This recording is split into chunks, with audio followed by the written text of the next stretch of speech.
उससे रोशनी उत्पन्न होती है। ऐसा ही था पुरानी ट्यूब्स में, जो स्फुरदीप्त और प्रदीप्त पदार्थों से लेपित होता है और उसे हम प्रदीप्त, उसको होने से जैसे इलेक्ट्रॉन टकराएंगे वैसी रोशनी होगी, वही रोशनी आपको टीवी में दिखाई देती है। और वो पुरानी टीवियां इसी पैटर्न पे काम करती थी। इसमें एक ऐसी ट्यूब होती थी, कैथोड नली कहते हैं उस ट्यूब को भी। ठीक है, विद्युत और चुंबकीय क्षेत्रों की अनुपस्थिति में ये किरणें सीधी रेखा में गमन करती हैं। जैसे ही विद्युत क्षेत्र चुंबकीय क्षेत्र लगाया था, भूल तो नहीं गए, याद है कि सब ऊपर से आ रहा है। देखो इधर, जब विद्युत क्षेत्र और चुंबकीय क्षेत्र लगाया था, मतलब ऐसे, तो ये किरणें डिस्टर्ब हुई थी। परंतु अगर विद्युत क्षेत्र चुंबकीय क्षेत्र हटा दो तो ये देखें किरणें जो है बिल्कुल सीधी रेखा में गमन कर रही हैं। समझे इस पॉइंट को? ऐसा तो नहीं है नींद आने लग गई है, आलस आने लग गया है? वापस सुनो एक बार। जब आपने विद्युत क्षेत्र लगाया तो आपने प्लस माइनस लगाया, प्लस माइनस लगाते ये प्लस देख करके ये किरणें जो सीधी जा रही थी वो ऊपर चली गई। परंतु अगर ये प्लस माइनस नहीं है तो ये किरणें बिल्कुल सीधी रेखा में गमन कर रही हैं और जाकर के छाया बना रही है। इसका मतलब हम लोग समझ गए कि विद्युत क्षेत्र या चुंबकीय क्षेत्र हटा दोगे तो ये किरणें बिल्कुल सीधी रेखा में गमन करेंगी। ये समझ में आया? फिर आगे पॉइंट्स देखो।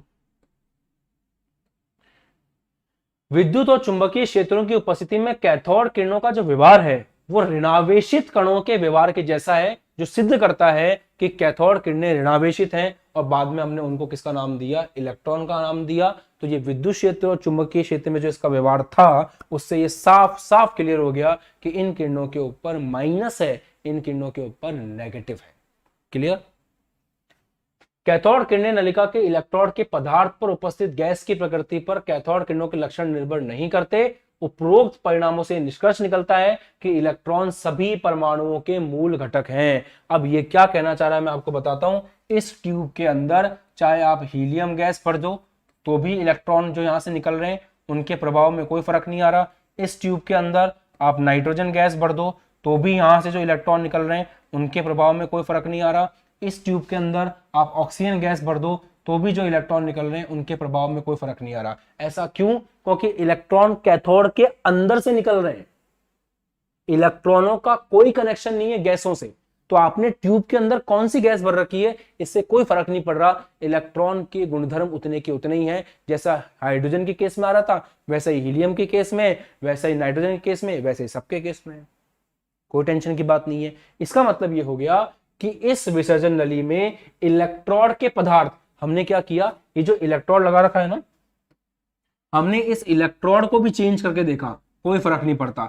हमने अंदर की गैस को चेंज करके देखा, कोई फर्क नहीं पड़ता। इसका मतलब सभी पदार्थों में जो इलेक्ट्रॉन है वो एक जैसे हैं, मतलब सभी पदार्थों में इलेक्ट्रॉन है। और इसी रीजन से हम लोगों ने बोल दिया कि इलेक्ट्रॉन जो है वो मूल घटक है। मतलब कोई ऐसा नहीं है कि हाइड्रोजन का जो इलेक्ट्रॉन है वो ऑक्सीजन के इलेक्ट्रॉन से अलग है। ऐसा नहीं है कि किसी एक पदार्थ में जो इलेक्ट्रॉन है वो किसी दूसरे पदार्थ के इलेक्ट्रॉन से अलग है। सब में इलेक्ट्रॉन एक जैसे हैं, सब में इलेक्ट्रॉन एक जैसे हैं। इसलिए इलेक्ट्रॉन जो है, कोई सी भी गैस भर दो आप, गैस तो है उसके अंदर। ये थोड़ी बोला मैंने कि गैस नहीं है, कम दाब के ऊपर है, 10⁻³ mm ऑफ Hg पर है, पर गैस तो है। ऐसा तो नहीं है कि गैस नहीं है।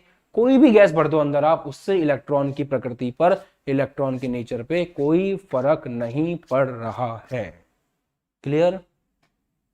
गैस से इलेक्ट्रॉन का कनेक्शन नहीं है, पदार्थ पर निर्भर नहीं कर रही। जो आपने यहां पे लगा रखा है इलेक्ट्रोड, उस इलेक्ट्रॉन के पदार्थ पे भी निर्भर नहीं कर रही। इसका एक ही मतलब है कि सब पदार्थों में इलेक्ट्रॉन एक ही जैसे होते हैं, एक ही जैसे होते हैं। इलेक्ट्रॉन भेदभाव नहीं करता।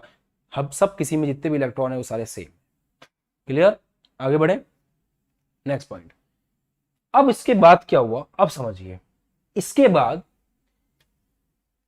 हम लोगों ने, मतलब इन लोगों ने एक एक्सपेरिमेंट किया और उस एक्सपेरिमेंट से E/m का मान निकाल लिया। अब आप बोलोगे सर ये E/m क्या चीज है? जो इलेक्ट्रॉन का आवेश था,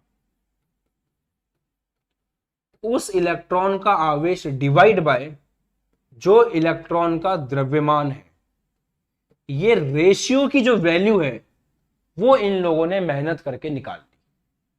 ठीक है, कैसे मेहनत करी समझाता हूं मैं आपको। इलेक्ट्रॉन के लिए आवेश द्रव्यमान अनुपात इन लोगों ने निकाल लिया। किसने? 1897 में जे थॉमसन ने पहली बार आवेश द्रव्यमान अनुपात को निकाला। ये उन्होंने कैसे किया ये सब अपने कोर्स में नहीं है, इसको आप दिमाग से निकाल दो कि ये कैसे हुआ, ये अपने काम का नहीं है। बस हमको जो है ये बात ध्यान रखनी है कि E/M अनुपात जो है वो जे थॉमसन ने मेहनत करके निकाल लिया था। उन्होंने बहुत अच्छे से मेहनत की थी और वो मान को उन्होंने अच्छे से निकाल के हमारे सामने रख दिया था। अब बात ये आती है कि ये E/M का मान जे थॉमसन ने कितना निकाला था, जरा उसके बारे में बात करते हैं।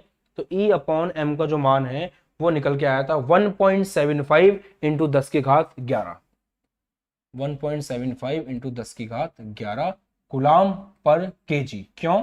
क्योंकि आवेश का मात्रक कुलाम, द्रव्यमान का मात्रक केजी।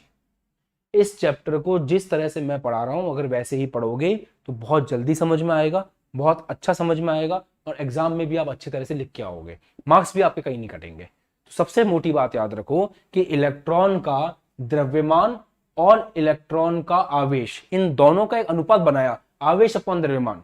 जो भी इलेक्ट्रॉन का आवेश था वो डिवाइड बाय इलेक्ट्रॉन का जो भी द्रव्यमान है वो, ये पूरा जो फैक्टर है E/M ये निकाल पाए थे थॉमसन वगैरह, और वो मान कितना निकल के आया था 1.75 इंटू 10 की घात 11 कुलाम पर केजी। समझ में आ गई ये बात?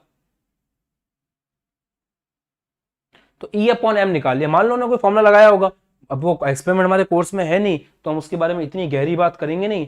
अगर हमारे कोर्स में होता तो हम उसके बारे में बहुत अच्छे से बात करते, पर हमारे कोर्स में है नहीं तो हम इतनी बात कर रहे हैं अभी कि E/M हो सकता है उनका कोई फॉर्मूला बन रहा हो इस तरह का, एक्स वाई जेड E/A/B/C बराबर M/D/E/F, ऐसा कोई फॉर्मूला बन रहा होगा। तो यहाँ पे E है और यहाँ पे M है तो इसने E/M को ऐसे लिख दिया, बाकी जो भी इधर है DE ये इधर से आ गया ABC, नीचे F है, इधर से आ गया X Y Z, ये सब सॉल्व कर लिया होगा और ये सब सॉल्व करके वैल्यू कितनी आ गई 1.75 इंटू 10 की घात 11। इस तरह से इन्होंने E/M का मान निकाल लिया होगा, बट क्योंकि हमारे कोर्स में नहीं है तो हम दिमाग नहीं लगा रहे, बस इतना याद रख रहे हैं कि हाँ E/M का मान जो है वो निकाल लिया गया था। उसके बाद क्या हुआ, थोड़े टाइम बाद में एक और एक्सपेरिमेंट हुआ, मिलिकन का ऑयल ड्रॉप एक्सपेरिमेंट, जो भी हमारे कोर्स में नहीं है, मिलिकन्स ऑयल ड्रॉप एक्सपेरिमेंट। तो मिलिकन ने भी एक ऑयल ड्रॉप एक्सपेरिमेंट किया। क्या था उस ऑयल ड्रॉप एक्सपेरिमेंट में, वो हमारे कोर्स में ही नहीं है तो पढ़ेंगे ही नहीं हम। हिंदी में बोलते हैं मिलिकन का तेल की बूंद प्रयोग, मिलिकन का तेल की बूंद प्रयोग। तो मिलिकन का जो तेल की बूंद प्रयोग है उस प्रयोग से, अब उस प्रयोग में क्या था क्या नहीं था हमें कोई मतलब नहीं क्योंकि हमारे कोर्स में नहीं है।